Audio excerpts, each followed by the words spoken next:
जिस बेटे को बचपन में गोद में लेकर एक पिता घंटों बैठा रहता था, जिसकी हंसी में अपनी पूरी दुनिया देखता था, आज वही पिता अपने बेटे की तस्वीर को गोद में लेकर बैठा है। जिसने पूरी दुनिया को हंसाया, आज वह खुद फूट फूट कर रो रहा है। पन्या सैपट जो एक मशहूर कलाकार हैं, जिनकी कला से लोग हंस हंस के लोटपोट हो जाते थे, जिस कलाकार को सरकार ने मंच पर सम्मान दिया, आज उसी कलाकार से उसका सबसे बड़ा सम्मान उसका बेटा छीन लिया गया। सरकार संवेदना पत्र तो भेजती है, लेकिन संवेदनाएं अब शून्य हो चुकी है। 21 साल का वह बेटा, जिससे एक पिता बेइंतहा प्यार करता था, जिस बेटे ने ये सपना बुना था कि वो विदेश जाएगा, जो बच्चा एसएसजी पारिक स्कूल और टीपीएस स्कूल में हमेशा मेहनत और संस्कारों की मिसाल रहा, जिसने पारिक कॉलेज से पढ़ाई पूरी कर अपने सपनों को और ऊंचाई दी, प्राइवेट कोचिंग के सहारे एसएससी और यूपीएससी जैसी कठिन परीक्षाओं की तैयारी में जुटा रहा, जो बेटा सिर्फ अपने लिए नहीं पढ़ रहा था, अपने पिता के अधूरे सपनों को पूरा करने के लिए पढ़ रहा था।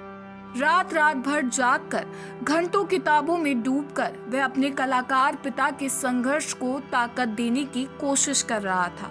लेकिन उसे क्या पता था कि उसकी अच्छाई कुछ लोगों को चुभने लगेगी।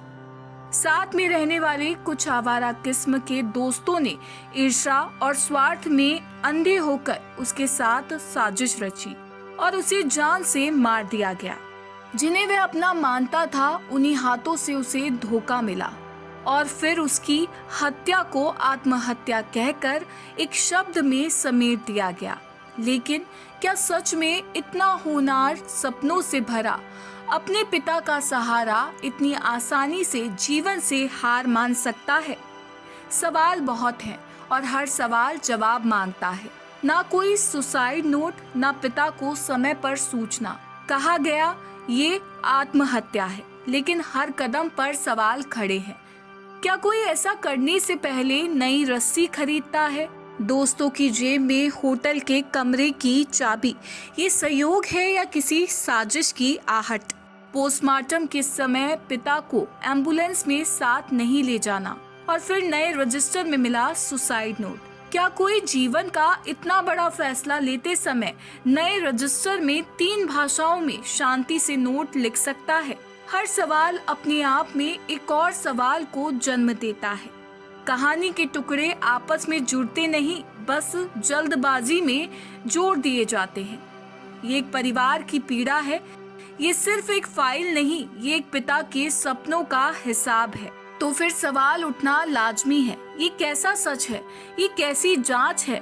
ये सिर्फ एक बच्चे की मौत नहीं है, ये एक पिता और परिवार के सपनों की मौत है, एक परिवार के विश्वास की मौत है और समाज की उस उम्मीद की मौत है। आज सवाल ये नहीं है कि क्या हुआ, आज सवाल ये है कि जो हुआ उसकी जांच सही तरीके से हुई भी या नहीं।